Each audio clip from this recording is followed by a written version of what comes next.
एक समय की बात है। काशी में धनंजय नाम का एक व्यक्ति रहता था। उसकी पत्नी का नाम सुलक्षणा था। वो दोनों बहुत निर्धन थे। ये दुख उसे हर समय सताता था। एक दिन सुलक्षणा अपने पति से बोली, आप कुछ काम क्यों नहीं करते? इस तरह कब तक जीवन जीते रहेंगे? सुलक्षणा की यह बात धनंजय के मन में बैठ गई।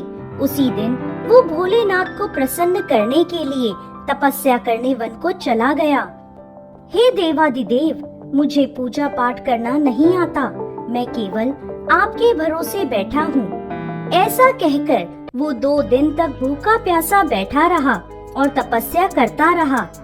उसकी ऐसी तपस्या देख भोलेनाथ ने उसके कान में अन्नपूर्णा, अन्नपूर्णा, अन्नपूर्णा इस प्रकार 3 बार कहा। ये कौन था और ये क्या कह गया? धनंजय बैठा हुआ ऐसा सोच ही रहा था, तभी उसे मंदिर से आते हुए कुछ ब्राह्मण दिखे। उन्हें रोककर धनंजय उनसे पूछने लगा, पंडित जी, ये अन्नपूर्णा कौन है? तू अन्न जल छोड़ बैठा है, इसलिए तुझे अन्न की ही बात सूझती है।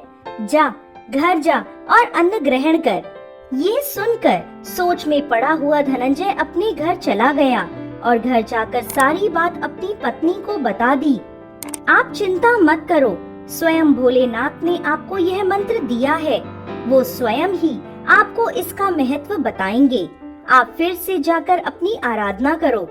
सुलक्षणा की ये बात सुनकर धनंजय फिर से जाकर ध्यान में बैठ गया। रात्रि में भोलेनाथ ने उसे एक आज्ञा दी, धनंजय, तू पूर्व दिशा की ओर चला जा। भोलेनाथ की इस आज्ञा को सुनकर वह अन्नपूर्णा माता का नाम जपता हुआ पूर्व दिशा की ओर चल पड़ा। कई दिनों तक चलने के बाद उसे चांदी का सा चमकता एक सुंदर सरोवर दिखा। सरोवर के किनारे कई अप्सराएं बैठी थी और एक कथा कह रही थी और सभी माँ अन्नपूर्णा का नाम बार बार ले रही थी। यह देखकर धनंजय उन अप्सराओं के पास गया। देवियों, आप यहाँ क्या कर रही हो? हम माँ अन्नपूर्णा का व्रत कर रहे हैं। यह व्रत करने से क्या होता है और इसे कब किया जाता है? ये कैसा व्रत है? मुझे भी बताएं। तब अप्सराओं ने धनंजय को माँ अन्नपूर्णा के व्रत की सारी विधि और महत्व बता दिया और कहा, इस व्रत को सभी कर सकते हैं। 21 दिनों का यह व्रत 21 दिनों तक यह व्रत किया जाना चाहिए। यदि 21 दिन ना बने तो एक दिन उपवास करें और अगर ये भी ना हो पाए तो निराहार केवल कथा सुनकर प्रसाद ग्रहण कर सकते हैं। हे देवियों, इस व्रत को करने से क्या होगा?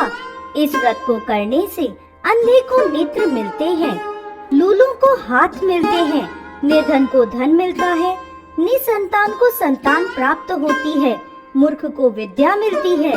जो भी जिस भी कामना से यह व्रत करता है, माँ अन्नपूर्णा उसकी सभी इच्छाएं पूरी करती हैं। बहनों, मेरे पास भी धन नहीं है, मैं निर्धन हूँ। मेरे पास भी ज्ञान नहीं है, मेरे पास तो कुछ भी नहीं है। मुझे भी इस व्रत का सूत दे दो। हाँ भाई, तुम्हारा कल्याण हो, यह लो सूत का धागा। अब धनंजय ने भी उन अप्सराओं के साथ बैठकर सरोवर के पास माँ अन्नपूर्णा की कथा सुनी। तभी सरोवर में से हीरे मोती जड़ी 21 खंड की स्वर्ण सीढ़ी प्रकट हुई। धनंजय अन्नपूर्णा अन्नपूर्णा कहता उस सीढ़ी से उतरता गया। सीढ़ी उतर के देखता है कि करोड़ों सूर्यों के प्रकाश के समान अन्नपूर्णा माता का मंदिर है। उसके सामने मंदिर में स्वर्ण सिंहासन पर माता अन्नपूर्णा विराजमान है। माता अन्नपूर्णा के समक्ष भिक्षा हेतु भगवान शंकर खड़े हैं। यह देखकर धनंजय दौड़ता हुआ माता के चरणों में बैठ गया। माता, आप अंतर्यामी हो, आपको अपनी दशा में क्या बताऊं? माता उसके मन का हाल जान गई। तुमने मेरा व्रत किया है, जाओ, संसार तुम्हारा सत्कार करेगा। ऐसा कहकर माता ने धनंजय की जीवा पर बीज मंत्र लिख दिया। अब उसके रोम रोम में विद्या प्रकट हो गई। इतने में उसने आंखें खोली तो वह काशी विश्वनाथ के मंदिर में खड़ा था। माता से वरदान लेकर वो घर आया और सुलक्षणा को सारी बात बता दी। माता की कृपा से उसके घर में सुख समृद्धि उमड़ने लगी। धीरे धीरे उसके घर में सगे संबंधियों की भीड़ लगने लगी। धनंजय, तुम्हारे पास इतना धन, इतना बड़ा घर, सब कुछ है, लेकिन तुम्हारी इस कमाई को भोगने के लिए तुम्हारी कोई संतान नहीं है। सुलक्षणा से तुम्हें संतान नहीं है, इसलिए तुम दूसरा विवाह कर लो।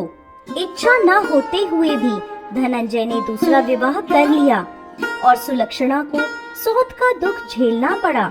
इस प्रकार दिन बीतते गए। एक दिन सुलक्षणा अपने पति के पास गई और बोली, हम माँ अन्नपूर्णा के व्रत के प्रभाव से सुखी हुए हैं। हमें यह व्रत नहीं छोड़ना चाहिए। हमें माता का प्रताप मिला है, जिससे हम सुखी और संपन्न जीवन जी रहे हैं। ठीक है, तुम व्रत का अनुष्ठान करो। हम माँ अन्नपूर्णा का व्रत अवश्य करेंगे। धनंजय की नई बहू को ये बात कतई अच्छी नहीं लगी। वह धनंजय को अपने साथ ले गई और उसने धनंजय के व्रत का सूत तोड़कर आग में फेंक दिया। सूत को आग में फेंकते ही माँ अन्नपूर्णा का कोप जाग गया। उनके घर में अचानक आग लग गई। सब कुछ जलकर राख हो गया। धनंजय की नई पत्नी भी उसे छोड़कर अपने पीहर चली गई। तब सुलक्षणा बोली, आप घबराइए मत, माता अन्नपूर्णा की कृपा अलौकिक है। पूत कपूत हो सकता है, पर माता को माता नहीं हो सकती।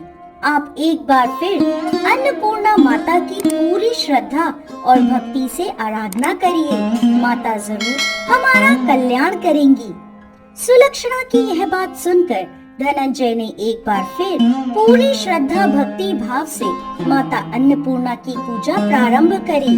धनंजय की पूजा से एक बार फिर 21 खंड की स्वर्ण सीढ़ी प्रकट हुई। धनंजय अन्नपूर्णा अन्नपूर्णा करता सीढ़ी उतरता गया और माता के चरणों में बैठ गया।